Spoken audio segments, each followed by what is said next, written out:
Hello guys and welcome to your end of week news supplement from the Bamsters show. My name is Bam Havoc and today joining me is G-Talk. G, say hi. Hey everybody, how are you today? Me, I'm absolutely fan-dabby-dozy. Right guys, I've got 4 topics on the chopping block for you guys here today. No tech this week. I didn't find any tech worth talking about. I could talk about the Pixel 3 being the Pixel 3 thingy being released in Eastern Europe, whatever, but that's by the by. Anyway, first thing on the chopping block, guys, boys and girls, is Anthem. Anthem. Your opinions on the game, quickly before we give the news details about it. Okay, well, very quickly, I think it looks a lot like an improved version of the past 2 games, Mass Effect and Dragon Age, from the same studio, so thumbs up so far, but it's different mechanically, it's different in every way that's relevant, really, Visually, it looks a lot like they based it off their past games. Mechanically, on the other hand, it's them going somewhere else, and I think that's awesome. Believe it or not, you're not wrong. It does have that sort of feel to it, but it also has a overbearing, overarching sort of Destiny sort of vibe going there that I won't hide or deny it. However, guys, the Anthem game YouTube channel has launched a video titled This is Anthem, Gameplay Series Part 1, Story, Progression, and Customization. I highly recommend you guys go check that out because essentially it is talking about the game. Now, I've got a very, very strong feeling the reason why they're doing this is to highlight the fact the game is alive, the game is well, the game is strong, and that you need to go and buy the game because look, we made a YouTube video about it. And it's only part 1 of a massive series. G, thoughts? Well, I think one of the things they're really showing here is there is story elements. People were really afraid of, as you say, this is just Destiny.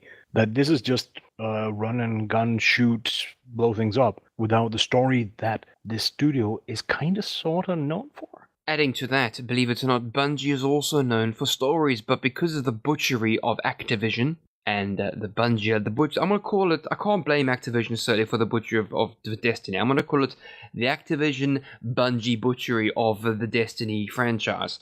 Hopefully Destiny 3 is awesome and amazing and it hasn't been left on the floor. Anthem, however, seems to be taking a different path. Yes, very well known for its story and I'm quite liking what I see. So yes, February, can't wait.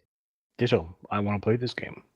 Alright guys, next on the chopping block, boys and girls, ladies and gentlemen, we have The Division 2. Yes, Ubisoft North America YouTube channel has released a trailer titled Tom Clancy's Division 2 Multiplayer Trailer, Dark Zones and Conflict. Now, you see, I reckon these are what companies are doing now. They're using YouTube as a media platform to launch their platforms and titles, and I think it's very, very clever of them. However, it's quite ominous that 2 massive franchises have launched essentially the same video on the same day, basically talking about the game, what you can, what you cannot do, where you can go, what you can't do, all that. It's interesting, G. It's very interesting. However, Division 2, Ubisoft, yay! Yeah, this one I'm less excited about for the simple reason that the Division 1 was a good game, but the Dark Zone was just a bunch of trolling. It wasn't relevant, but it was still a very core part of the game. So if you don't like it, I didn't. The Division 1 was a bit of a loss, in my opinion.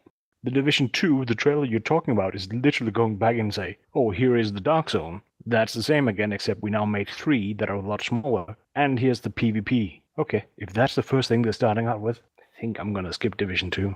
Well, believe it or not, for me, Division did evolve and revolve around the Dark Zone. I think when it came to Division, the first one, obviously, this hadn't really been done before, and I do credit Division with an offshoot of the offshoot of Wildlands. Personally, that game I do think is a direct credit to Division.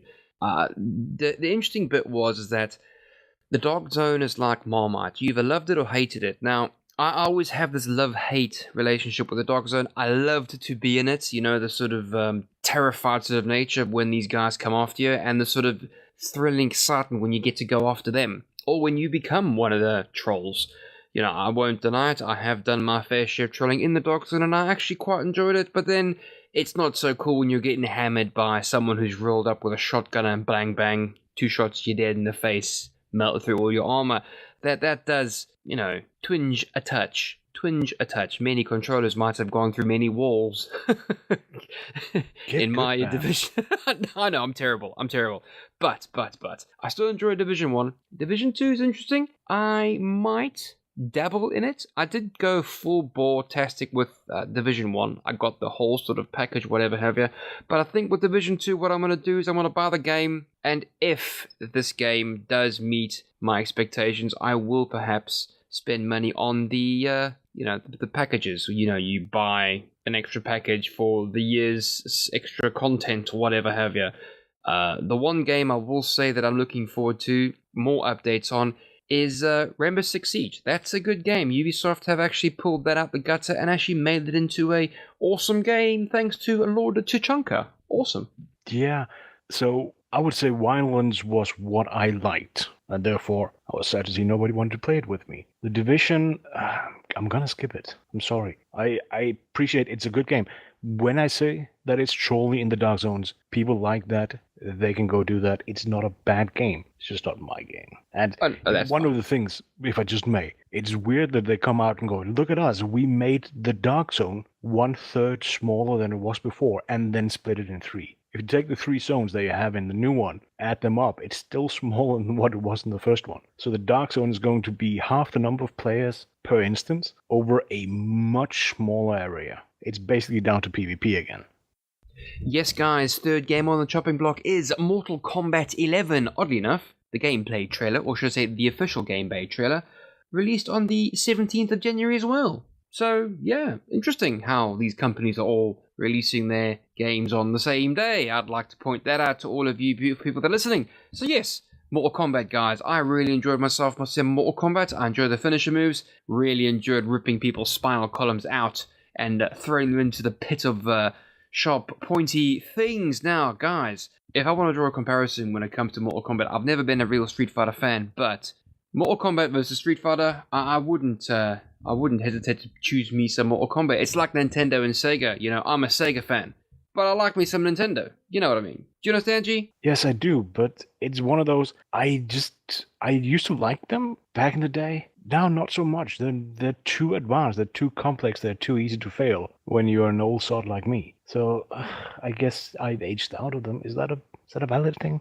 I believe it or not, G, you and I are on the same boat there. I do not have the cognitive and physical reflexes to actually have a worthy sort of impact on these sorts of fighting games. When I was much younger, hell yeah, I was all over it. But now that I'm older, it's like, yeah, come play the old person games. Come play Anthem and Division, where reflexes matter, but not so much.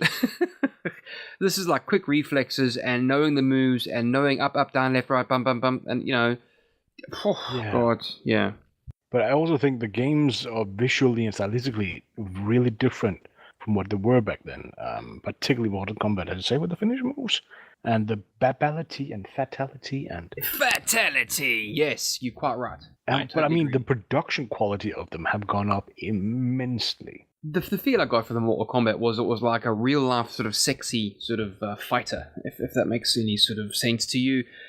Where the guys were, I wouldn't say over-brawn meat and buff heads, and the girls were sort of, the idealistic sort of embodiment of everything that a girl should be, whatever have you. But it's a product of its time, Now you see that's moved on. They can actually, instead of the sort of 8-bit sort of image that you get there, whatever have you, you've actually got full-on detail, so they can actually sort of create and do characters. And there have been a few Mortal Kombat movies that have all sucked. But never mind. Never you mind.